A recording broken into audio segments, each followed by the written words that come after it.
तुम्हें छोड़ कर अब, तुम्हें छोड़ कर अब अपना कहूँगा, जहाँ ले चलोगे वहीं मैं चलूँगा, जहाँ ले चलोगे वहीं मैं चलूँगा, जहाँ नाथ रख दोगे, जहाँ नाथ रख दोगे वहीं मैं रहूँगा, जहाँ ले चलोगे वहीं मैं चलूँगा, जहाँ ले चलोगे वहीं मैं चलूँगा, वहीं मैं चलूँगा। भगवान ने आशीर्वाद दिया, हे राजा पृथु, आप परम भागवत हैं, अभी शासन कीजिए और अंत में आप हमारे परम धाम में आ जाएंगे। आपको किसी बात की चिंता नहीं करनी है। महाराज पृथु अपनी प्रजा को उपदेश देते हैं, सारे दुष्कर्मों से दूर रहो, एकमात्र हरि का चिंतन करो, उसी में कल्याण हो जाएगा। भक्ति में लगे रहो, निरंतर तुम्हें भगवान का दर्शन होता रहेगा, कोई दिक्कत ही नहीं होगी। इस तरह से महाराज पृथु परम भागवत थे और प्रजा को भी उत्तम ज्ञान प्रदान करते थे। अब एक समय में सनकादि ऋषिगण वहां पर पहुंचे राजा पृथु के पास। राजा पृथु ने पूछा कि अहो आचरितम किम में मंगलम मंगलायना,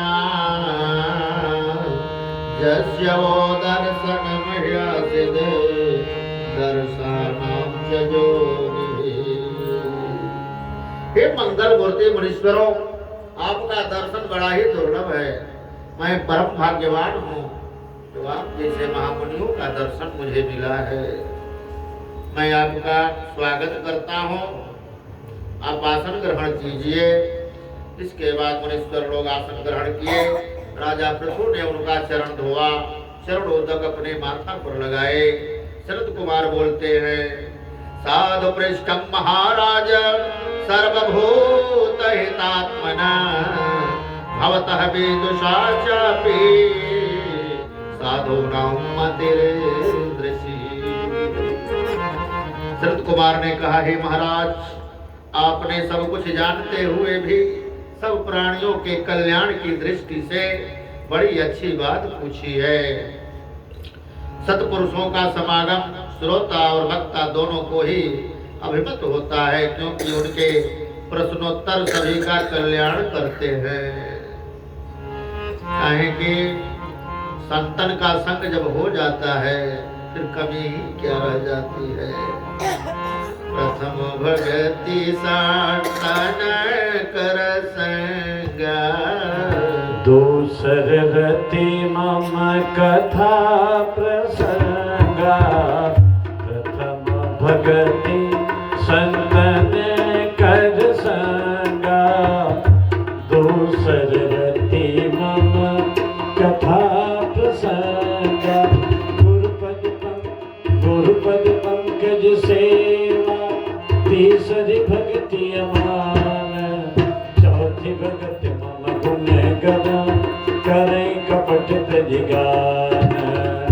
प्रथम भक्ति संतन कर संगा, दूसर रति मम कथा प्रसंगा। कहे कि हे भगवान राजा पृथु, आप परम धन्य हैं, परम भागवत हैं। आपको क्या ज्ञान देना है, आप सभी गुणों के भंडार हैं, आपसे कुछ भी छिपा नहीं है। आप जो है प्रजा का पालन विधि पूर्वक किया है, इस धरती का कल्याण किया है। आप जो है श्री हरि के ही अंश अवतार हैं।